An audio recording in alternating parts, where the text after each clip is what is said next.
না ভাগ্যটা আমার খারাপ না সাকিব খানের খারাপ। আমি প্রথমে এত বাজেটের ছবি আমরা প্রযোজনা করতে আসছি, শুরুতেই কেন আমার এত কিছু পোহাতে হচ্ছে।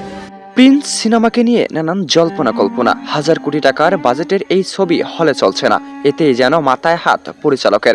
এমনকি দুঃখ প্রকাশ করেছেন ক্যামেরার সামনে, মন্তব্য করেছেন কেনই বা প্রথমবারেই আমাদের সঙ্গে এমন হচ্ছে।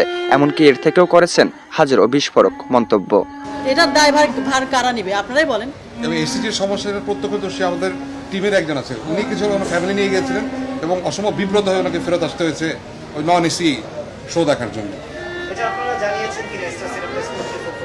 হ্যাঁ, আমি একদম যখনই শুনেছি আমিও কথা বলেছি, বলছে যে দেখছি পর্যন্ত শেষ, তারপর আর কোনো কথা হয় না।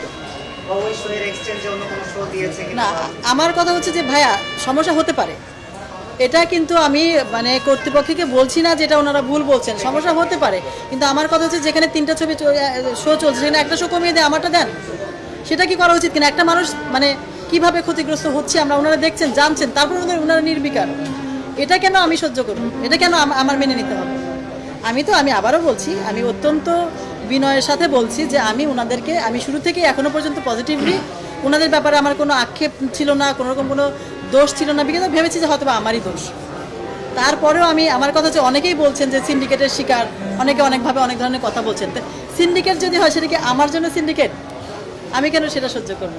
দর্শক যে কোনো কিছু বলতে পারেন, আমরা অ্যাপ্রিসিয়েট করি সেটা, এবং আমরা অবশ্যই এটার ব্যাপারে মানে আমাদের কোনো কিছু বলার নাই। তবে হ্যাঁ, যেটা দর্শকরা বলেছেন যে আমরা অনেক তাড়াহুড়ো তো হয়েছে, কিন্তু সেটার জন্য আমরা ছবির উপরে কোনো প্রভাব পড়েছে এটা আমরা আসলে মেনে নিতে চাচ্ছি না, মেনে নিতে রাজি না যে আমাদের ছবির উপরে এটার কোনো প্রভাব পড়েছে।